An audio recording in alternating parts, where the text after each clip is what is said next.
ஆண்டவரும் இரட்சகருமாய் இருக்கிற இயேசு கிறிஸ்துவின் நாமத்தில் உங்களுக்கு அன்பின் வாழ்த்துக்கள். பிரியமானவர்களே, இந்த புதிய மாதத்தில் உங்களை சந்திப்பதிலே நான் மிகுந்த மகிழ்ச்சி அடைகிறேன். கர்த்தர் ஒவ்வொரு நாளும் நம்மை அற்புதமாய் அதிசயமாய் வழிநடத்தி வருகிற தேவனாய் இருக்கிறார். ஆமாங்க, இந்த புதிய மாதத்திலும் கூட கர்த்தர் எனக்கு ஒரு வார்த்தையை கொடுத்திருக்கிறார். அந்த வார்த்தையை நான் உங்களுக்காய் சொல்லி உங்களுக்கு ஜெபிக்க நான் ஆசைப்படுகிறேன். வாசிக்கலாம். ரோமர் 16வது அதிகாரம் 20வது வசனம். பாருங்க, வசனம் இப்படியாய் சொல்லுகிறது: சமாதானத்தின் தேவன் சீக்கிரமாய் சாத்தானை உங்கள் காலின் கீழே நசுக்கி போடுவார் என்று. ஹல்லேலூயா! கர்த்தர் இந்த மாதத்திலே கொடுக்கிற ஒரு வாக்குத்தத்தம் என்ன தெரியுமா? சாத்தானின் கிரியைகள் அழிக்கப் போகிறது. சாத்தானின் கிரியைகளை நான் அழிக்கப் போகிறேன் என்று. ஆம் தேவனுடைய பிள்ளைகளே, இன்றைக்கு அநேகருடைய வாழ்க்கையில சமாதானம் என்பது காணப்படுவதில்லை. எவ்வளோ பிரச்சனைகள், எவ்வளோ போராட்டங்கள், ஒவ்வொரு நாளும் நிம்மதி இல்லாத ஒரு வாழ்க்கை, சமாதானம் இல்லாத ஒரு வாழ்க்கை. இன்னைக்கு பிசாசானவன் அவன் என்ன செய்கிறான் என்றால், எப்படியாவது ஒரு மனுஷனுடைய வாழ்க்கையில புகுந்து, ஒரு குடும்பத்தின் வாழ்க்கையில புகுந்து சமாதானத்தை அவன் திருடி போகிறான். பாருங்க, நமக்குள்ளாக எப்பொழுதும் ஒரு போராட்டத்தை அவன் கொண்டு வருகிறான்.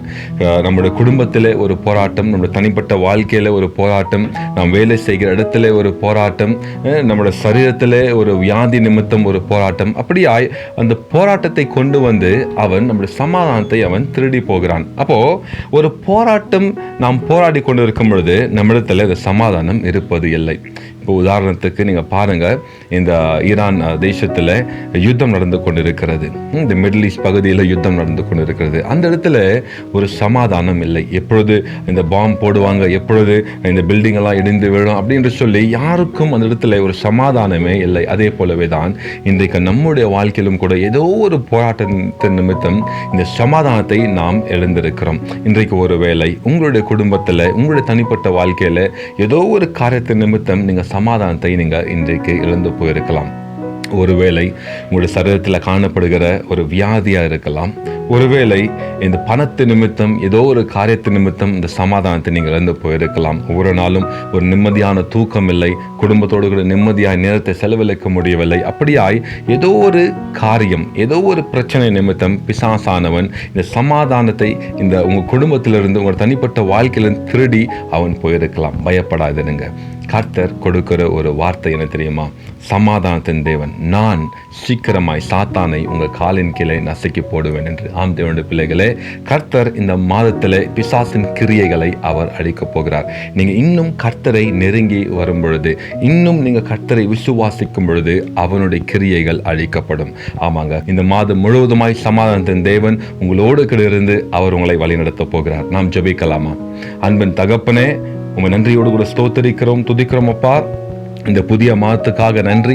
இந்த மாதத்தையும் நீர் ஆசீர்வதிப்பீராக ராஜா. உங்களுடைய பிள்ளைகளுடைய வாழ்க்கையில தகப்பனே, நீர் சமாதானத்தின் தேவனாய் இருந்து இந்த மாதம் முழுவதுமாய் நீர் அற்புதமாய் நடத்துவீராக. பிசாசானவன் தகப்பனே அவருடைய வாழ்க்கையில எந்த விதமான சமாதானத்தின் கொலைச்சல் உண்டாகாதபடிக்கு நீர் அவளோடு கூட இருந்து நடத்துவீராக, சமாதானத்தை தருவீராகப்பா. வேதம் சொல்கிறது போலவே இந்த உலகம் தரப்போவது போல அல்ல, நான் என்னுடைய சமாதானத்தை உங்களுக்கு வைத்து போகிறேன் என்று.